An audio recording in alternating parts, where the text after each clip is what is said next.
네, 우리 이 시간 말씀을 함께 나누도록 하겠습니다. 우리 마태복음 5장 1절부터 7절까지의 말씀을 교독으로 우리가 읽어보도록 하겠습니다. 마태복음 5장 1절부터 7절까지의 말씀입니다.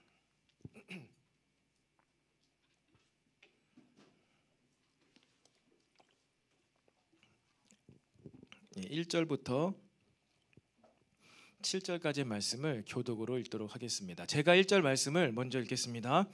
예수께서 무리를 보시고 산에 올라가 앉으시니 제자들이 나온지라 입을 열어 가르쳐 이르시되 심령이 가난한 자는 복이 있나니 천국이 그들의 것임이요 애통하는 자는 복이 있나니 그들이 위로를 받을 것임이요 온유한 자는 복이 있나니 그들이 땅을 기업으로 받을 것임이요 의에 줄이고 목마른 자는 복이 있나니 그들이 배부를 것이며 함께 읽겠습니다. 긍휼히 여기는 자는 복이 있나니 그들이 긍휼히 여김을 받을 것이며 아멘. 네, 할렐루야. 네, 우리 이 시간에도 우리 좌우의 앞뒤에 있는 지체들과 함께 이렇게 권면하며 인사했으면 좋겠습니다. 성령 충만합시다. 성령 충만합시다. 우리 한 번 더 이렇게 매일 기도합시다. 네, 매일 기도합시다. 매일 기도합시다.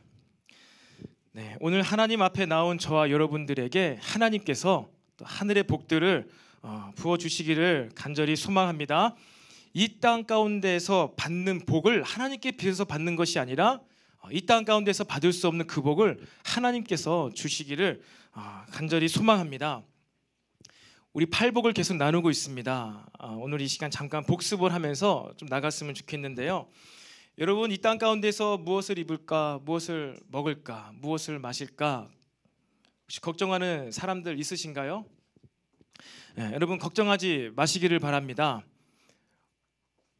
무엇을 먹을까, 무엇을 마실까, 무엇을 입을까, 어떻게 살까? 여러분 이것은 우리가 걱정할 문제가 아님을요 여러분 기억하시기를 바랍니다.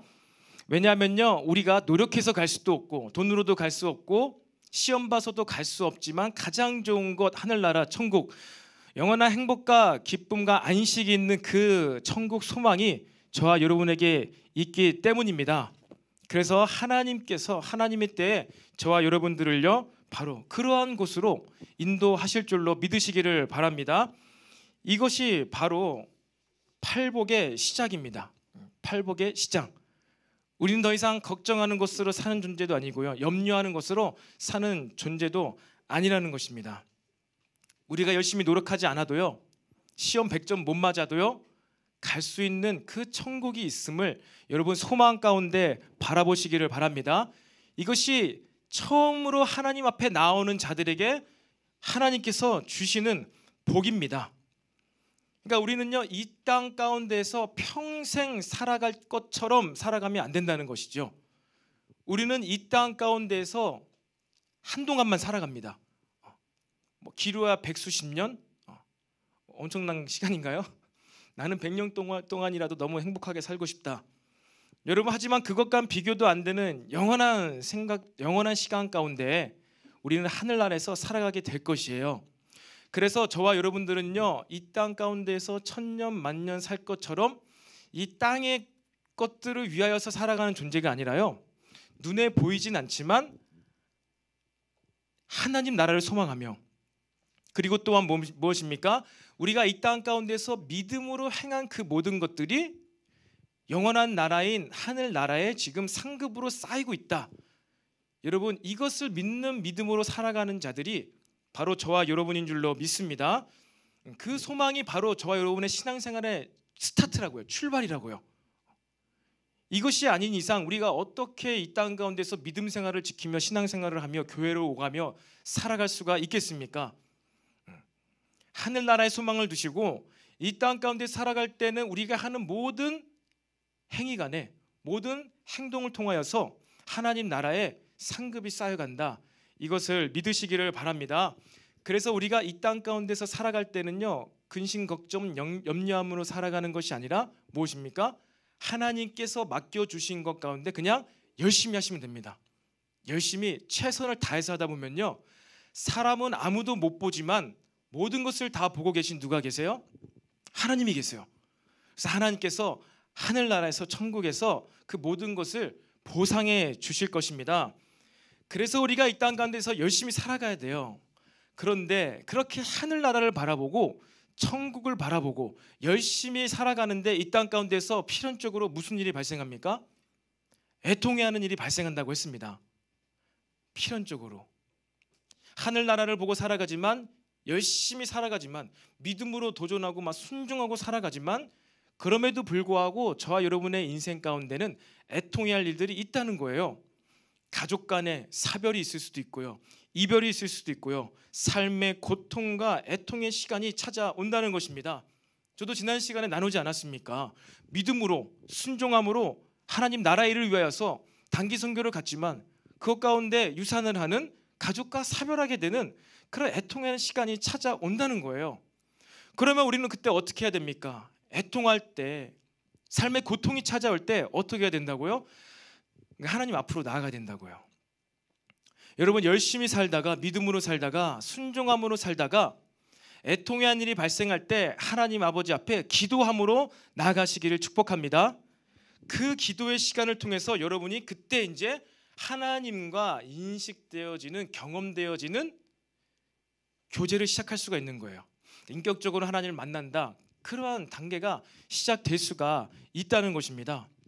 하나님이 그냥 기도 응답만 단순히 해주시고 그냥 뭐 힘주시는 분이시고 그냥 뭐 저기 천국에 계신 그 하나님이 아니라 내 곁에 오셔서 말씀하시고 내 곁에 오셔서 위로해 주시고, 때로는 꿈 가운데, 때로는 음성 가운데, 때로는 어떠한 느낌으로 찾아오시는 그 하나님을 경험하는 순간이 바로 어떨 때라는 거예요? 애통할 때랍니다. 애통할 때라는 거예요. 애통할 때, 우리의 육신이 약해져 있을 때, 우리의 이 생각, 마음, 심리, 우리의 어떠한 정신적인 부분이 약해 있을 때, 그때 하나님께서 저와 여러분을 만나 주실 것입니다. 그렇기 때문에 여러분 반드시 이러한 시간이 인생 가운데 찾아올 때 기도함으로 하나님 앞에 나가시기를 바랍니다. 그렇게 기도함으로 이제 하나님과 교제가 시작돼요. 하나님과 교제가 시작됩니다. 여러분, 사람과 사람이 교제를 하고 대화를 하면은요, 무슨 일이 발생이 되지요? 상대방의 생각이 이제 나한테 흘러 들어오게 되지 않습니까? 사람과 사람 간의 교제를 하며 대화를 하며 서로 영향을 주고 받게 되잖아요. 마찬가지입니다. 우리가 이제 애통함으로 기도함으로 하나님과 교제가 시작되었어요. 그럼 당연히 교제를 했으니까, 대화를 했으니까 자연스럽게 하나님의 생각들이 나에게 흘러 들어오게 됩니다. 하나님이 어떠한 것들이 나에게 흘러 들어온다는 거예요. 하나님의 생각이 어떠한 생각일까요? 이제 하나님께서 신경 쓰시는 것, 하나님의 마음, 그것이 우리 가운데 흘러 들어오게 돼요.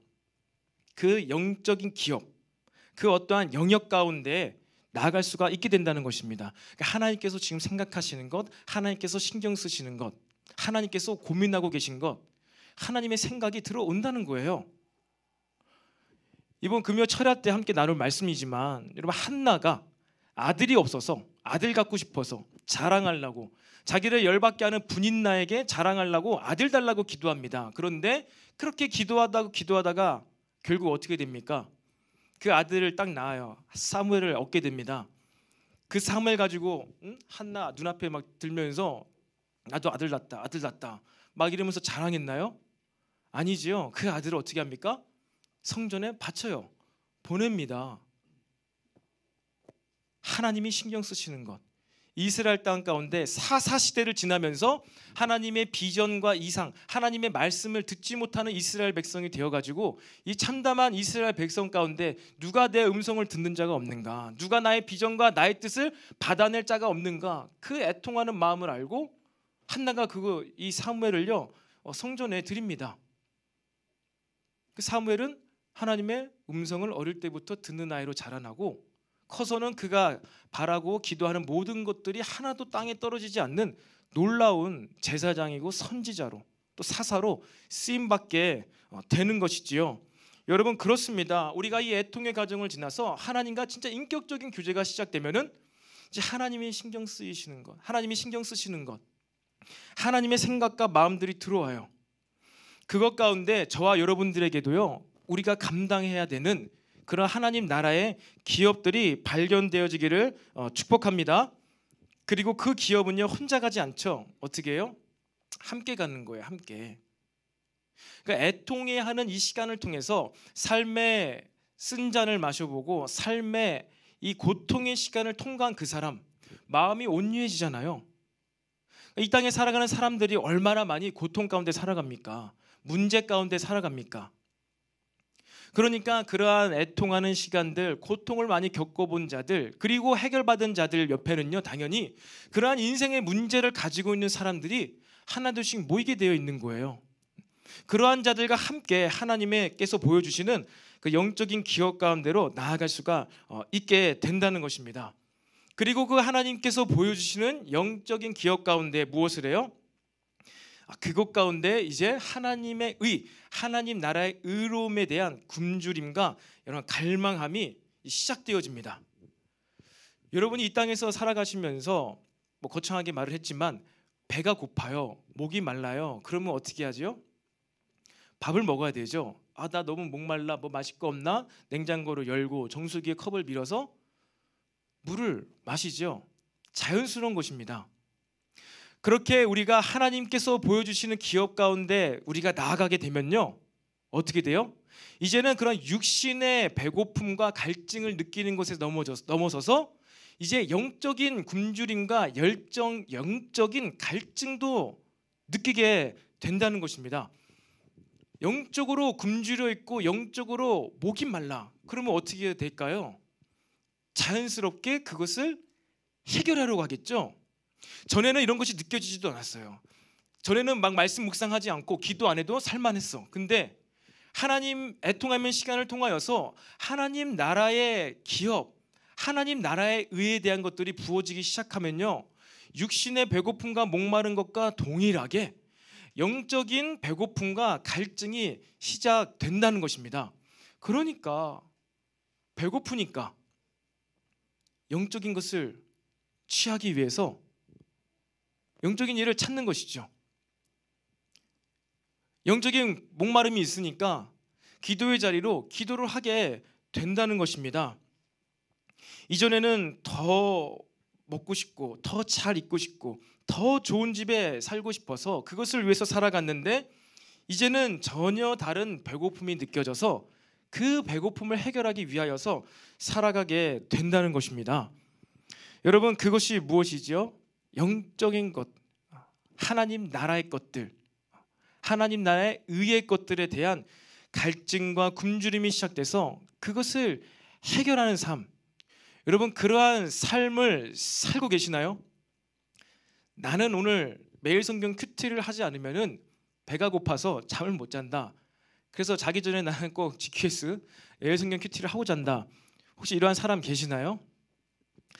나는 하루에 30분 기도 안 하면은 너무나 목이 말라서 오늘 내가 기도를 못 해가지고 내 속사람이 심신이 이렇게 지금 갈증을 느끼고 있구나. 하나님 기도합니다. 성령님 나에게 임재해 주세요. 그러면서 하나님과 이런 대화를 하면서 여러분 기도를 하고 계시지요? 아멘. 말하지 않아도 알아요. 대답하지 않아도 됩니다. 여러분, 그러한 영적인 굶주림과 갈증함 느껴지면 해결해야죠. 그런데 이렇게 복잡하고 세상 유혹이 많은 시대 가운데서 이럴 수는 있습니다. 나는 지금 영적인 것이 배고프지도 않고 기도하고 싶은 마음도 없는데 그럼 나는 그러면 어떻게 된 거지? 복을 받지 못한 건가? 나는 큰일 날 사람인가? 나에게 믿음이 없는 건가? 아니요. 영적인 배고픔이 있어요. 영적인 굶주림과 갈급함이 있는데 그걸 채우기 위해서 다른 짓을 하고 있을 수가 있습니다. 말씀을 묵상해야 되고 기도를 해야지 채워지는데 다른 짓을 할 수가 있다고요. 그것을 세상의 유혹이라는 거예요. 그것이 세상의 유혹과 여러분 세상의 이러한 소리 가운데에서 여러분 귀를 막으시고요, 하나님께로 귀를 향하시기를 바랍니다. 하나님의 말씀으로 기도함으로 채워질 수 있는 것이 있다는 것이에요. 그리고 하나님 나라의 일들을 함으로 채워질 수 있는 내 내면의 배부름이 있다는 것입니다.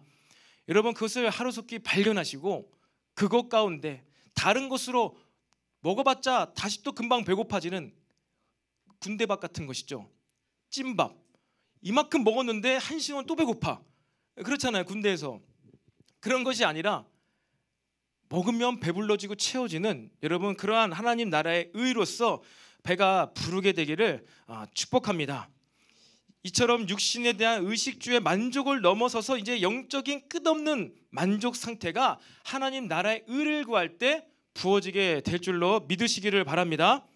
이전에는 쾌락으로 만족하고, 이전에는 사람으로 만족하는 것에서 벗어나서 하나님과 교제함으로 만족하고 하나님 나라의 의를 행함으로 만족할 수 있는 자가 되기를 축복합니다.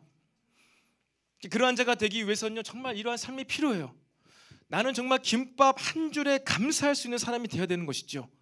김밥 한 줄을 먹을 수 있음에도 감사하고, 10,000원짜리 티셔츠 한 장을 입어도 당당할 수 있는 사람. 여러분, 얼마나 복된 사람입니까? 김밥 한 줄만 먹어도 정말 나는 만족해, 감사하고, 10,000원짜리 티 한 장만 입어도 당당할 수 있는 사람. 그런데 여러분이 하나님께 기도하고 있는 내용들은 혹시 무엇입니까? 주님, 제가 너무나 지금 가난하고 돈이 없어가지고 맨날 김밥으로 끼니를 연명하고 있습니다. 주님, 언제 제가 패밀리 레스토랑 같은 데 가가지고 고기를 먹을 수 있습니까? 하나님, 내게 고기 먹을 수 있는 복을 주세요. 하나님, 내가 정말로 이 티셔츠를 10년째 입고 있어요. 내가 10만 원짜리 티셔츠를 입을 수 있는 복을 주세요. 여러분, 무엇이 복이겠습니까? 스테이크를 먹어서 만족할 수 있는 자가 복입니까? 10만 원짜리 티를 입어야 기쁠 수 있는 자가 복입니까? 아니면은 김밥 한 줄 먹어도 만족할 수 있는 자가 복받은 자입니까? 티셔츠 10,000원짜리 한 장을 10년 입어도 당당할 수 있는 그 사람이 복 있는 자입니까? 여러분, 복의 개념을 새롭게 하시기를 축복합니다. 정말 김밥 한 줄에 감사할 수 있고 10,000원짜리 옷 한 장 입어도 당당할 수 있는, 이렇게 속사람이 하나님의 영으로 가득 채워지는 자가 되기를 축복합니다. 여러분, 그러한 자가요, 이러한 자가 이제 긍휼히 여길 수 있는 자가 됩니다. 단순한 동정심을 베푸는 자가 아니라, 그냥 단순한 불쌍히 여기는 자가 아니라, 이러한 자가요, 이제 진짜 긍휼을 베풀 수 있는 자가 된다는 거예요. 그렇게 영혼에 배부른, 내면의 속사람이 배부른 자가 진짜 긍휼을 베풀 수 있는 자가 됩니다. 그래서 오늘의 말씀의 복이 무엇입니까? 긍휼히 여기는 자가 복이 있나니 그들이 긍휼히 여김을 받을 것이다. 여러분, 이 긍휼이라는 단어는요, 그리스어로 엘레이네모스라는 이제 헬라어로 기록이 되어 있습니다. 그리고 이 헬라어는요, 히브리어 가운데 유대인들에게 어떤 단어로 대칭이 되냐면요, 이 라함이라는 단어와 헤세드란 단어로 번역이 되어질 수가 있습니다. 그러니까 신약 성경도 어쨌든 성경, 하나님에 대해서 기록한 책인데, 그 수신자들이요, 대부분 다 이방인들이었어요. 로마 제국 시대에 살아갔던 사람들이었어요. 그래서 많은 사람들에게 읽혀주기 위해서 구약의 하나님에 대한, 그리고 예언된 메시아 예수님에 대한 이야기였지만 그리스어로, 외국어로 기록이 되었습니다. 그런데 그 속뜻은 이스라엘 사람들에게 이어되어지는 이 긍휼이라는 엘레니에모스라는 이 단어는 유대인들에게서는요, 라함과 헤세드라는 단어로 대칭이 된다는 거예요. 그러니까 라함과 헤세드라는 단어의 의미를 할 때 이 긍휼이라는, 우리 한글로는 긍휼이라고 번역이 돼서, 여러분 긍휼하면 다 알죠? 불쌍히 여기는 마음, 긍휼한 마음, 느낌이 딱 오잖아요. 근데 이 긍휼이 어떠한 내용인지가 히브리어를 알 때 더 이해가 되어지는 것이죠. 먼저 이 라함이라는 단어는요, 그 뜻이 어떠한 의미를 가지고 있냐면 상대방이죠. 상대방입니다. 상대방과 공감하며 그가 느끼는 슬픔을 나도 느끼는 것입니다. 이게 라함이 가지고 있는 단어의 뜻이에요. 상대방의 입장에서 상대방의 처지를 공감하며 그 사람이 지금 느끼고 있는 슬픔, 고통을 같이 느끼는 것이 라함이고, 헤세드, 많이 들어봤을 것입니다. 이 헤세드란 단어는요, 상대방의 입장과 처지에서 그를 도와주는 것입니다. 그 상황에서 그를 위해서 도와주는 것이 바로 헤세드라는 것이지요. 그러니까 하나님께서 우리에게 긍휼을 베푸셔서 하나님께서 우리를 어떻게 도와주셨죠? 어떻게 우리에게 긍휼을 베푸셨죠? 하나님이 저 천국에 계시면서 우리에게 밧줄을 내려주셔서 이 밧줄을 붙잡아라. 그럼 내가 다 천국으로 올려줄게. 이렇게 하시지 아니하시고 그 하나님께서 우리 인간과 같은 처지가 되셔서 사람이 채우라는 모든 감정과 모든 육신의 고통을 다 느끼시는 인간이 되셨습니다.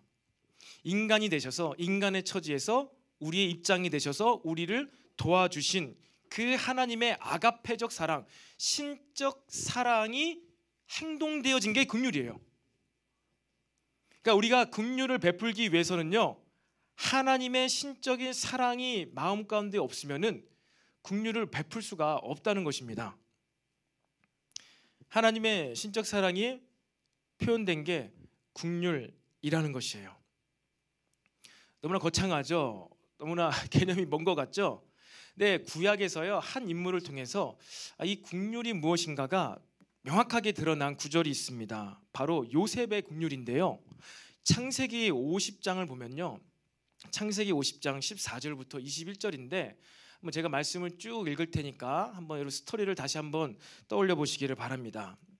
요셉이 아버지를 장사한 후에, 야곱이 죽었죠. 장사한 후에 자기 형제와 호상꾼과 함께 애굽으로 돌아왔더라. 요셉의 형제들이 그들의 아버지가 죽었음을 보고 말하되 요셉이 혹시 우리를 미워하여 우리가 그에게 행한 모든 악을 다 갚지나 아니할까 하고 요셉에게 말을 전하여 이르되 당신의 아버지가 돌아가시기 전에 명령하여 이르시기를, 형들이 요셉에게 얘기하는 거예요. 총리가 된 너희는 이같이 요셉에게 이르라. 내 형들이 내게 악을 행하였을지라도 이제 바라건대 그들의 허물과 죄를 용서하라 하셨나니 당신 아버지의 하나님의 종들인 우리 죄를 이제 용서하소서 하매 요셉이 그들이 그에게 하는 말을 들을 때 울었더라. 그의 형들이 또 친히 와서 요셉의 앞에 엎드려 이르되 우리는 당신의 종들이니이다. 요셉이 그들에게 이르되 두려워하지 마소서. 내가 하나님을 대신하리이까. 당신들은 나를 해하려 했으나 하나님은 그것을 선으로 바꾸사 오늘과 같이 많은 백성의 생명을 구원하게 하시려 하셨나니 당신들은 두려워하지 마소서. 내가 당신들과 당신들의 자녀를 기르리이다 하고 그들을 간곡한 말로 위로하였더라. 아멘. 여러분 어떻습니까? 상황은 아시죠? 형들에게 배신을 당해서 요셉이 죽을 고비를 넘기고 애굽의 총리가 되었어요. 그리고 이스라엘 가나안 땅 가운데 흉년이 들어서 지금 야곱의 가족들이 70명의 가족들이 다 동생 요셉이 있는 애굽으로 이주해 왔습니다. 함께 잘 살고 있었는데 누가 죽었어요? 아버지 이스라엘 야곱이 죽은 거예요. 그랬더니만 이 요셉의 형제들이 어떻게 된 것이죠? 큰일 났다. 지금까지는 아버지 얼굴 봐줘서 저 요셉이 우리를 죽이지 않고 이렇게 살려주었는데 이제 아버지가 죽었으니까 우리가 진짜 요셉에게 죽임을 당할지도 몰라. 요셉이 그 마음의 원한을 가지고 있어서 수십 년 전의 일을 기억해가지고 우리를 매질을 하고 감옥에 쳐놓고 참수할지 몰라. 도둑이 재발절인 것이죠. 그래서 어떻게 합니까? 빨리 요셉에게 찾아가가지고 절하면서 우리를 용서해달라고. 아버지 야곱이 요셉 당신이 그렇게 사랑하던 아버지 야곱이 했던 말을 기억하고 우리를 살려주세요 이런 거예요. 그런데 이때 요셉의 반응이 무엇입니까? 형들이 요셉에 가는 이 말들을 들었을 때 요셉이 울었더라. 요셉이 어떠한 생각을 했길래, 요셉에게 어떠한 감정이 들었길래 요셉이 울었을까요? 왜 울었겠습니까? 그 상황에서 형들 그러지 마. 나 형들 헤아려 할 거 아니야. 걱정하지 마. 그냥 이렇게 딱 단도리를 하면 되는데 울어버렸어요. 요셉의 마음 가운데 하나님의 신적 사랑이 있었고 그 마음으로 형들을 대하니까 운 거예요. 무엇이죠? 형들이 지금 너무 두려워하고 있구나. 목숨을 잃을까봐, 내가 본인들이 해할까봐 너무나 이렇게 두려워 떨고 있구나. 그 형들이 공포심에 사로잡혀 있고 벌벌 떨고 있는 그 모습 가운데에서 요셉이 마음이 너무나 어려워졌던 거예요. 그러면서 계속 누차 반복하면서 요셉이 하는 말이 무엇이죠? 두려워하지 마소서. 두려워하지 마세요. 당신들을 내가 다 보살필 것이고 지금 형들이 걱정하고 있는 형들의 자녀들까지도 내가 다 먹여 살릴 거예요. 두려워하지 마세요. 걱정하지 마세요 하면서 그들을 어떻게 해요? 간곡한 말로 위로하였더라. 그냥 뭐 총리의 위치에서 형들 그럴 필요 없어. 걱정할 필요 없어. 내가 다 먹여 살려줄게. 이렇게 말한 것이 아니라 마음 가운데 그들의 두려움이 부어져서 슬퍼하는 것 가운데 울며 걱정하지 말라고, 내가 자녀들까지 다 먹여 살리겠다고. 여러분, 이것이 바로 요셉이 보여줬던 긍휼, 하나님께서 원하시는 그러한 긍휼의 모습이라는 것이죠. 여러분, 요셉과 같은 이 긍휼의 사랑이 저와 여러분에게 가득히 부어지기를 축복합니다. 여러분, 한 공동체 가운데 이러한 긍휼한 마음, 이러한 긍휼이 없다면요, 누군가는 그 공동체 안에서 한 사람이라도 이러한 긍휼을 베풀지 않는다면요, 과연 그 공동체가 유지가 될 수가 있을까요? 가장 최소 단위인 가정 공동체 가운데에서도 부모님에게 긍휼의 마음, 긍휼의 사랑이 없다라면은 여러분, 그 가정이 지켜질 수가 있겠습니까? 자녀를 키울 때 보면요, 너무나 이쁘고 사랑스럽지만 때때로는 너무나 힘들 때가 있는 거예요. 항상 100% 24시간 이쁘게만 보이지가 않는다는 것이죠. 그러면 안 되겠지만, 그래서 그 매 순간순간 한순간순간마다 정말로 애를 던져버리고 싶을 때가 있는 거예요. 진짜 그래요. 그래서 제가 지금 셋째까지 키우니까 긍휼의 마음이 많이 부어졌지만, 첫째를 키울 때 아직도 기억을 해요. 첫째를 키울 때 배앓이를 했던 것 같아요. 지금 보니까 11시, 12시, 1시가 되는데 안 자고 계속 울어요. 본인도 못 자고 저도 못 자고. 그래서 밤 11시 반에 겨울이었는데 첫째를 데리고 그 아기띠를 하고 두꺼운 거 입히고 밖에 나갔어요. 안고 밖에 나갔어요. 계단을 내려가는데 그때 소아 이동살 때인데 그때 막 우는 거예요. 너무 짜증 나잖아요. 그래서 어떻게 해요? 막 여기서 이제 아기띠하고 있는데 막 발버둥 치고 막 울고 있는데 제가 꽉 잡고 울지 말라고 꽉 잡고.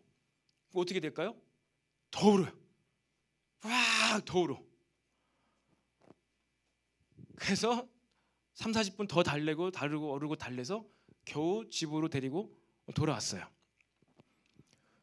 그런데 이러한 순간들이 때때마다 계속 발생하는 것이죠.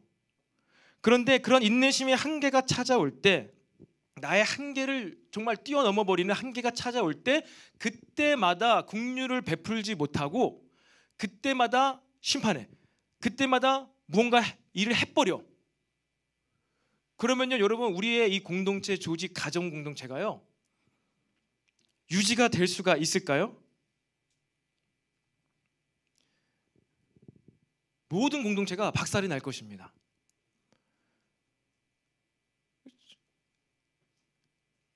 첫째가 6살, 7살, 8살 때까지 다리가 아파서 많이 울었어요, 밤에. 근데 상대방의 처지가 돼가지고 왜 다리가 아플까? 이것을 이해하지 못하면은 너무 어린 아이고 좀 성장을 하는 것 가운데 다리가 아픈가? 라고 이해하지 못하고 그냥 막 상황 보지 않고 계속 울고 다리 아프다고 막 우는 아이. 상대방의 처지, 상대방의 상황에서 이해하려고 하는 긍휼한 마음이 없으면요, 우리 이 땅 가운데서 그 어느 누구와도 살 수가 없어요. 그 긍휼함이 없다면요, 여러분, 이 땅은 지옥이 되고 말 것입니다. 사실 지옥이 그러한 곳이에요. 뭐가 없어요? 자비가 없는 곳이요. 눈꽃만큼의 긍휼도 없는 곳이 바로 지옥입니다. 어떠한 봐줌도 없는 것이 바로 지옥이에요. 예수님의 비유의 메시지 있지 않습니까? 거지 나사로와 부자의 이야기. 죽었어요. 나사로는 아브라함의 품에, 부자는 지옥에 갔습니다. 너무나 고통스러운 거예요. 너무나 뜨거운 거예요. 불지옥. 그래서 이거 비유의 표현이죠. 저기 천국이 보이는 거예요. 그래서 이 부자가 얘기하죠. 예수님, 주님, 부디 손끝에 물 한 방울이라도 묻혀서 떨어뜨려서 내 혀를 서늘하게 해주세요. 내 혀가 지금 불타오르니까 내 혀를 조금만 서늘하게 해주세요 라고 했는데 그럴 수가 없다. 그럼 뭘 얘기해요? 국률과 자비가 없는 곳이 지옥이라는 것입니다. 어떠한 봐줌도 없어요. 이 땅 가운데서 우리가 이 땅 가운데 살아갈 때 만약에 이러한 국률의, 이러한 자비의 마음이 없이 그런 국률을 경험하지 못하고 우리가 살아간다면 우리는 그냥 이 땅이 살아가는 지옥이 되고 말 것입니다. 여러분, 연쇄살인범 예전에 신창원이 한 말이 있어요. 자기가 초등학교 3학년 때 육성회비를 못 냈대요. 지금은 없지만 예전에는요 6만 원인가 분기당 8만 원인가 육성회비를 냈습니다. 초등학교 때. 근데 이 신창원이 불우한 가정 가운데 자라나서 육성회비를 못 낸 거예요. 초등학교 3학년이에요. 10살이 얼마나 어려요. 근데 그것 때문에 계속 못 내니까 여러분 그때는 그랬습니다. 학교에 체벌이 있었어요. 저도 막 엄청 맞고 했거든요. 학교에서. 요즘엔 그러면 난리 나잖아요. 다 핸드폰 팍 들 거 아니야. 팍 뜨잖아. 근데 그때만 해도 뭐 체벌 심하면은 학생 중 같은 경우는 이거 싸대기를 때렸어요. 그때만 해도. 이때는 어떻겠어요? 그래가지고 신창원이 그때 무지하게 막 창피당하고 막 맞은 거예요. 팍팍. 신창이 잡혔을 때 이런 얘기를 했습니다. 초등학교 3학년 때 내가 선생님한테 맞고 창피함을 당하지 않았더라면은 내 안에 악마는 깨어나지 않았을 것이다. 여러분 물론 그러한 일을 경험했다고 해서 그 연쇄살인이라는 끔찍한 일을 저지른 것에 대한 책임을 회피할 수는 없을 것입니다. 뭐 이것은 제가 누구를 두둔하는 말을 하는 것이 아니에요. 그것을 이야기하는 것이 아니라 정말 그때 국률이 베풀어졌더라면은 만약에 그 선생님이 국률과 자비를 베풀어서 육성회비를 대신 내주지는 못할 망정 그냥 조용히 따로 불러서 그러니까 창피함을 주고 때리면 그 다음에 육성회비를 낼 거라 생각한 거죠. 조용히 불러서 상황을 얘기해주고 또 내야 된다 가정 형편이 어떻니? 나는 그러한 조금이라만의 그런 작은 자비라도 베풀었더라면은 이런 끔찍한 일은 방지할 수 있지 않았을까, 예방할 수 있지 않았을까 그런 생각을 해봤어요. 여러분 이 국률함 우리 시대를 살아가는 데 있어서 저와 여러분의 마음 가운데 꼭 필요한 복인 줄로 믿으시기를 바랍니다. 이렇게 남을 용서하고 남을 사랑하고 그뿐만 아니라 남을 도와줄 수 있는 그렇다면 이 국률함이 여러분 어디서부터 올까요? 여러분 이러한 국률의 마음이 어디로부터 올까요? 하나님께서 이 모든 국률의 원천이 되십니다. 에베소서와 예레미야에 이런 말씀이 기록되어 있어요. 에베소서에 국률이 풍성하신 하나님이 우리를 사랑하신 그 큰 사랑으로 인하여 허물로 죽은 우리를 그리스도와 함께 살리셨고 너희는 은혜로 구원을 받은 것이라. 또 예레미야가 보면요 여호와의 인자와 국률이 무궁하심으로 우리가 진멸되지 아니함이니이다. 이것들이 아침마다 새로우니 주의 성실하심이 크시도소이다. 아멘. 오늘 오전에도 우리가 나눈 말씀이죠. 여러분 이것이 우리 찬양에도 있어요. 아침마다 새로우니 뭐죠? 뜨뜨뜨뜨뜨 주의 성심이 뜨뜨뜨 성실하신 주님. 이게 너무나 이제 편안한 그러한 예쁜 찬양인데요. 여러분 조나단 에드워즈가 이 미국의 영적 1차 대각성 붕을 일으킨 조나단 에드워즈가 이런 말을 했어요. 이 하나님, 그러니까 하나님께서는 어떤 분이시죠? 죄를 눈곱만큼도 참으실 수 없는 분이세요. 죄와 함께할 수 없는 거룩한 분이십니다. 얼마나 거룩하시냐면은 이 땅이 타락해서 이 땅을 다 물로 전 지구를 쓸어 버리실 정도로 너무나 거룩하신 분이세요. 그래서 우리가 조금이라도 죄를 짓고요, 우리가 조금이라도 부패되어지고 부정하게 되어지면요, 하나님께서는 참으실 수가 없어요. 어떻게 돼요? 하나님의 진노의 칼, 그래서 조나단 에드워드가 그런 얘기를 해요. 하나님께서 너무나 거룩하시고 우리를 구원하시고 예수님 우리 안에 계셔서 우리가 깨끗해졌는데 우리가 죄에 노출되고 우리가 죄의 유혹을 받아서 부패되어지고 어둠이 들어오게 되면은 하나님께서는요 진노의 칼을 날마다 우리 머리 위에 내리 꽂으시는 분이 하나님이시다라는 거예요. 이게 하나님의 성품이에요. 그런데 어떻게 날마다 우리가 머리 정수리에 칼이 꼽히지 않고 이렇게 날마다 그냥 아무 일도 없는 듯이 살아갈 수가 있느냐? 하나님의 진노의 거룩한 칼이 내려 꽂아지지만 동시에 하나님의 그 국률의 칼, 하나님의 이 심판의 칼날을 막아서는 국률의 칼날이 매일같이 그 분노의 칼을 막아서고 있다. 분노의 칼을 쳐내고 있다.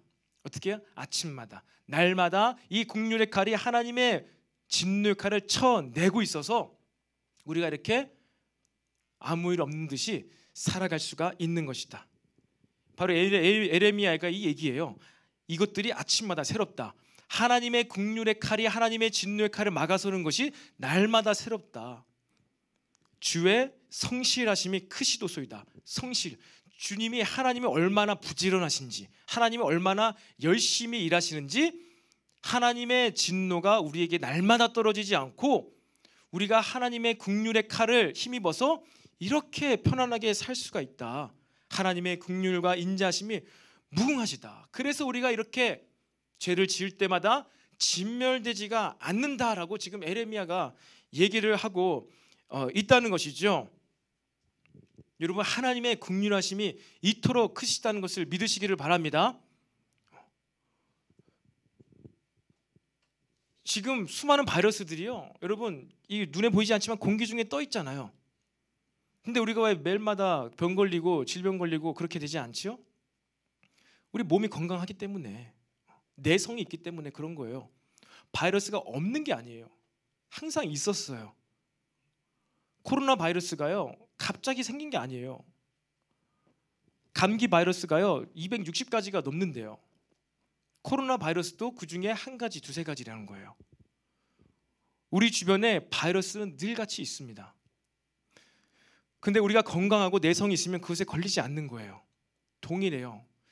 눈에 보이지 않지만요 이 세상에 얼마나 죄가 많고 저와 여러분의 인생 가운데도 얼마나 연약하고 실수하고 죄에 노출되고 죄를 짓고 있지 않습니까?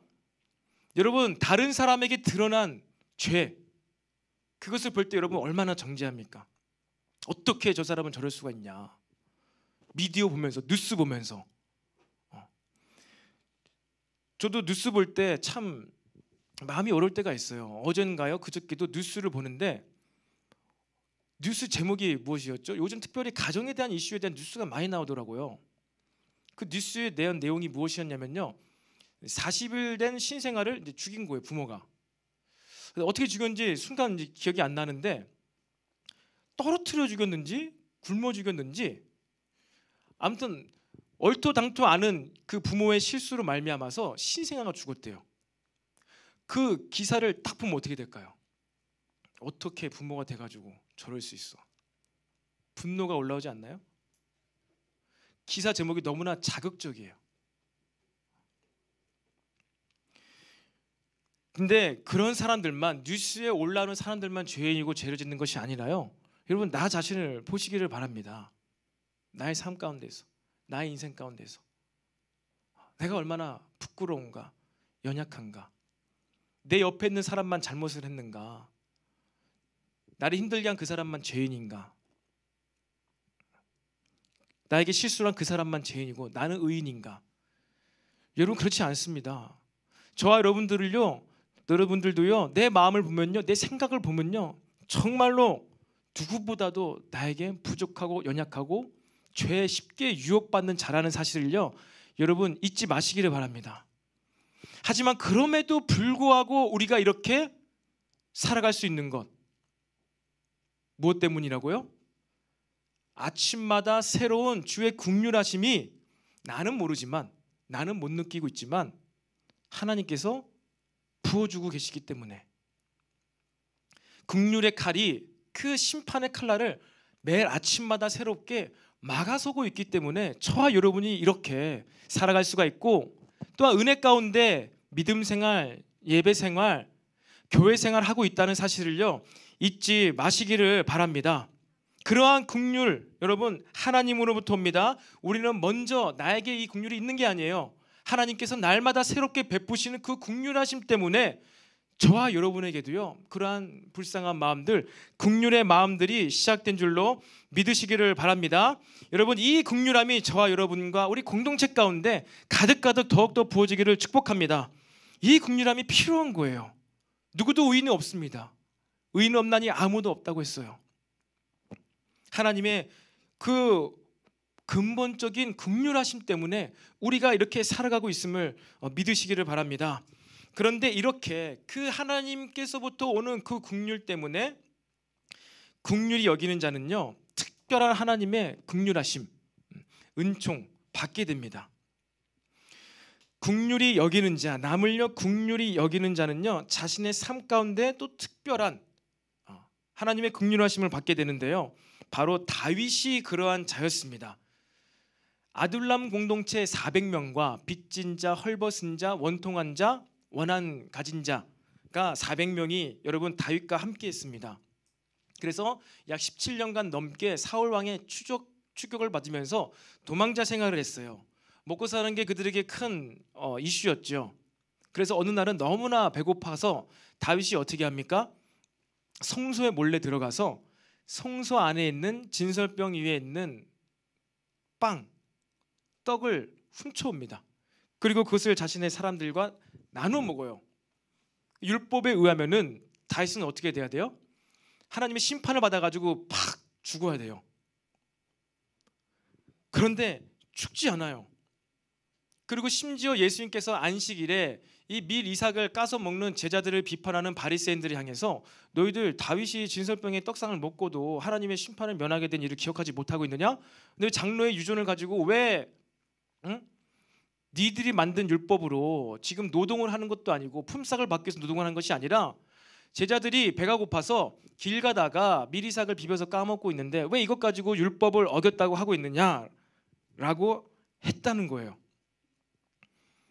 다윗은 분명히 율법을 어겼습니다. 그런데 심지어 그럼에도 불구하고 다윗은 하나님께 정죄함을 받거나 하나님의 심판을 받지 않았어요. 오히려 하나님의 보호를 받았습니다. 하나님의 특별한 은총을 받았다는 거예요. 왜? 다윗이 긍휼히 여기는 자였기 때문에. 자기 혼자 먹고 살기 위해서 도망친 자가 아니라 자기도 어렵지만 지금 헐벗고 빚졌고 원통한 사람들이 몰려오고 있는데 자기도 애통함의 시간을 지나갔던 것이죠. 그래서 하나님께 위로를 받고 수많은 기도를 하고 시편을 쓰면서 하나님께서 그 마음을 만져주셔서 이 사람들을 품을 수 있는 자가 되었습니다. 그래서 이들을 버리지 않고 이들과 함께 아둘람 공동체를 만들어가고 있는 그 다윗에게 하나님의 특별한 긍휼하심이 베풀어진 거예요. 하나님의 특별한 은총과 호의, 보호하심이 부어졌다는 것입니다. 여러분 하나님의 이러한 특별한 은혜와 호의와 은총을 받게 되시기를 바랍니다. 여러분의 직장도 줄 수 없고요. 여러분의 부모님도 줄 수 없는 하나님의 특별한 호의가 있다는 거예요. 우리의 영혼육 모든 것 가운데 부어지게 되는 하나님의 은혜와 은총과 호의가 있다는 것입니다. 여러분이 사람과의 관계에서도 누군가의 눈에 이뻐 보이면은 어떻게 될까요? 특별 혜택을 받잖아요. 특별 혜택. 여러분들이 소셜 커머스 같은 데에도 인터넷 온라인 쇼핑몰 같은 경우도 자주 이용하고 많이 이용하면 어떻게 되죠? VVIP가 되잖아요. VVIP.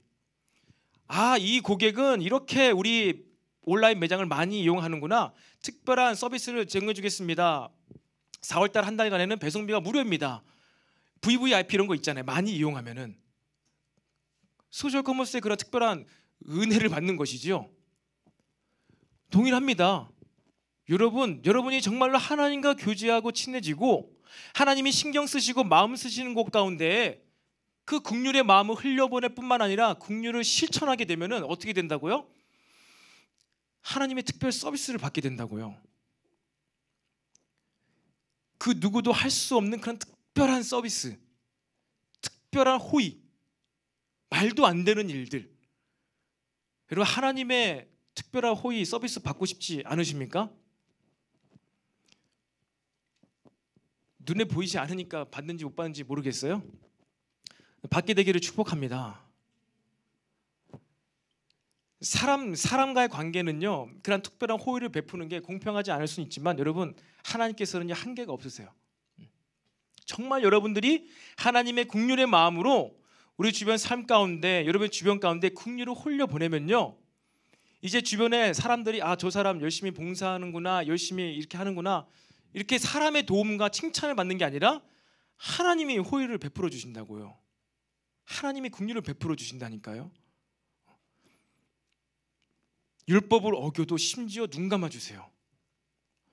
놀랍지 않습니까? 특별한 보호막. 여러분, 하나님의 긍휼하심을 더욱더 받아가는 우리 청년 세대도 일어나게 되기를 축복합니다.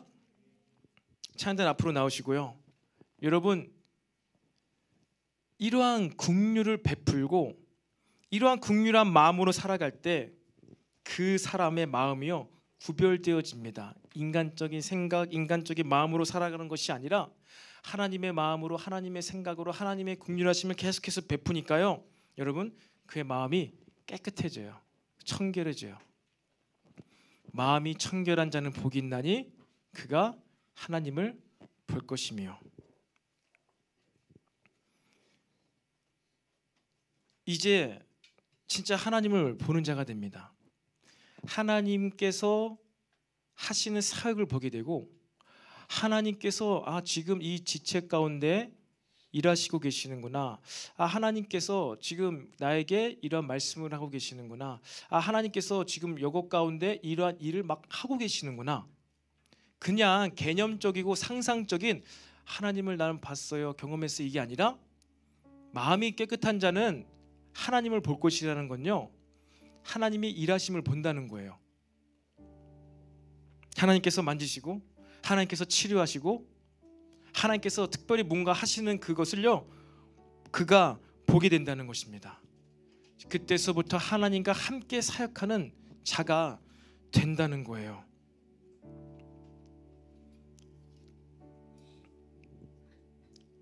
하나님께서 여러분 역사를 주관하시고, 하나님께서 눈에 보이지 아니하시지만 진짜로 살아계셔가지고 지금도 성령님으로 우리 공간 가운데 임재하시고, 정말로 특별한 하나님의 위로와 하나님의 도움과 하나님의 격려와 하나님의 능력이 필요한 자가 우리에게 있지 않겠습니까?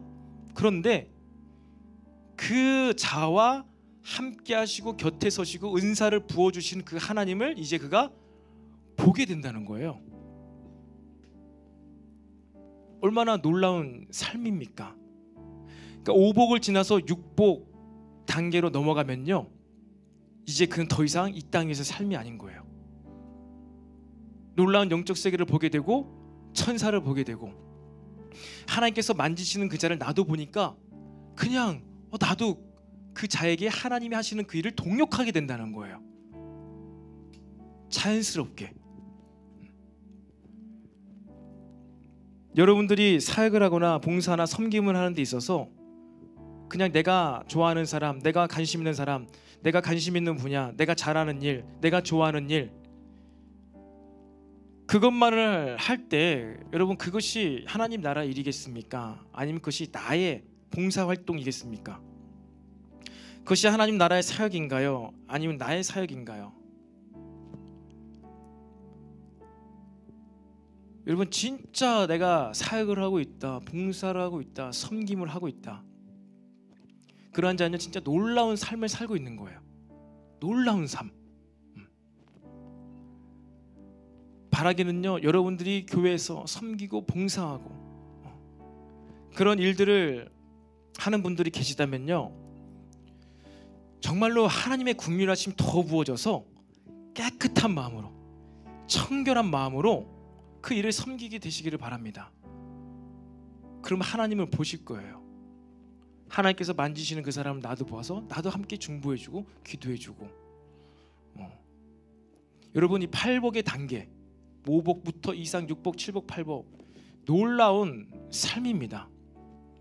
그래서 단순히 이벤트나 그것이 아니라 제가 얘기했잖아요. 우리 평생에 걸쳐서 성화되어가는, 성장되어져가고 성숙되어져가는, 이제 하나님 나라를 소망 가운데 바라보는 것이 아니라 실제로 하나님 나라에 들어가게 되는, 천국에 입성하게 되는 그러한 과정적인 복이다. 여러분, 복의 개념을 계속해서 바꾸게 되시기를 바랍니다. 하나님과 함께 사역하고 하나님께서 마음 쓰시는 곳에 나도 함께 마음을 쓰고 일하는 그것, 복 받은 것이지요. 남들은 막 힘써서 시간 내서 막 시간 쪼개서 억지로 봉사하고 막 이런 자원활동하고 하지만 나는 그냥 하나님께서 그렇게 하시니까 나도 그렇게 하고, 하나님이 저기 보이세요. 하나님께서 이거 막 이 지체를 만지는 게 나 보여. 그러니까 나도 그 하나님 영광스러운 왕, 하나님과 함께 동역하는 그 영광스러움의 기쁨을 느끼게 된다는 거예요. 여러분, 이게 복입니다. 이게 복. 내가 열심히 교사하고 봉사활동 해가지고 내가 교회에서 뭐 많은 것을 섬겨서 잘 되어지는 복이 아니라, 그것이 잘 안 되어져도 하나님과 함께 내가 지금 사역을 하고 있구나, 내가 지금 성령님과 함께 동일한 기도 제목으로 기도하고 있구나. 여러분, 이게 복이라는 거예요. 이게 복. 하나님을 보는 자가 복되도다. 그냥 개념이고 단어고 그냥 뭐 느낌 가운데 하나님을 보게 되는구나, 그게 아니라는 거예요. 진짜 보게 된다니까요. 제가 선교 훈련 받을 때 한 노 선교사님이 계셨습니다. 80이 넘으셨는데 아직도 엑셀과 PPT로 발표 장표를 만드시고 가르치시는 분이셨어요. 그분이 그 얘기를 하시더라고요. 자기가 기도 사역하고 섬길 때 특별히 하나님의 은사가 부어지는 게 보일 때가 있다고. 그럼 너무나 영광스럽습니다. 내가 그것을 볼 때면 너무나 감격스러워요. 하나님의 은혜가 임하고 은사가 내려오고 있는 그 장면을 바라볼 때면 자기 너무나 하늘의 기쁨을 느낀다는 거예요. 저는 그때 그게 무슨 얘기인지 몰랐어요. 그냥 그렇거니 라고 생각했는데 아니에요. 실제로 무언가를 보셨던 것 같아요. 볼 수 있는 것이죠. 여러분, 하나님 나라의 놀라운 사역과 하나님 나라의 놀라운 일들이 진행되어지는, 여러분, 그 일을 보게 되시기를 축복합니다. 여러분, 그거를 보기 위해서 먼저 돼야 될 것, 우리의 마음이 긍휼하심이 흘러가야 돼요. 난 정말 라함과 헤세드, 상대방의 슬픔을 내가 공감하고 있고 내 자리에서 도와주는 것이 아니라 진짜 그에게 꼭 필요한 도움을 내가 지금 도움을 주고 있는가, 그 사람의 입장에 대해서 그 사람의 처지를 알아서 그 사람과 함께 그 자리를 나오기 위해서, 어떤 어둠의 자리, 고통의 자리를 나오기 위해서 내 삶에 아가페의 사랑을 가지고 실천함이 있는가. 여러분, 그러한 자가 영광스러운 하나님의 나라의 일들을 보게 될 줄로 믿습니다. 그런 하나님 나라의 일을 보지 못하면 우리가 어떻게 평생의 신앙생활을 할 수 있을까요? 막연하게 기분에 따라서, 내 삶에 잘 되고 안 되고에 따라서 섬기고 봉사하고? 아닙니다. 그냥 하나님과 함께하기 때문에, 하나님께서 하시는 일이 보여지고 느껴지고 들려지기 때문에 여러분, 하나님 나라의 일들과 함께하는 축복을 누리게 되시기를 축복합니다. 그러기 위해서 더욱더 하나님의 긍휼이 부어지고 여러분 동안 그 긍휼을 베풀 수 있는 은혜가 부어지기를 축복합니다. 다 같이 시간 자리에서 일어나서 여러분, 오늘 이 찬양하며 또 기도하고 또 찬양하는 시간을 좀 갖도록 하겠습니다.